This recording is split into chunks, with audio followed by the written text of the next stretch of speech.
Μπορείς να μας πεις, κύριε, Σταμβάιος. πότε άρχισε να εμφανίζεται αυτός ο εθισμός σας?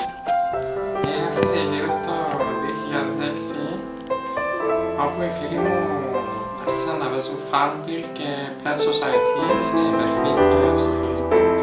Κύριε Σταμβάιος, μπορείς να μου πεις πόσο καιρό, πώς να σου το πω τώρα, είσαι καθαρός? Είμαι καθαρός στο Facebook εδώ και 5 μήνες.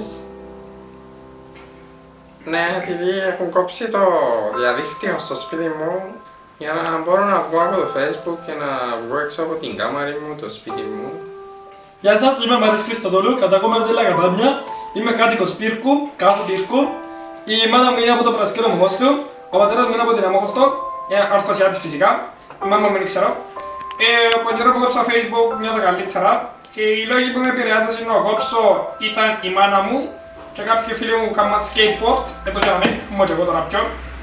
Και νιώθω πιο άνετα, γιατί έχω ζωή τώρα πάνω μου και κάνω skateboard. Το Facebook δεν ανήκει πια στη ζωή μου, ανήκει σε άλλους που τους θεωρώ αλήτες. Εγώ έκυψα skateboard εδώ και 1 χρόνο και νιώθω καλύτερα. Ήξερα να μ' πω.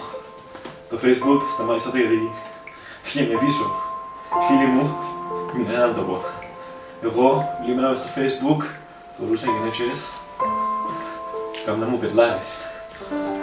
Σταμάτησα το, γιατί άρχισα να πάνε μέσα στα internet καφέ και πουλούσα ο κορμί μου για να έχω 2 λεπτά μόνο μες στο Facebook.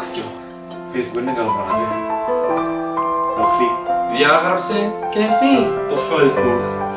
πάρε τη ζωή σου πίσω.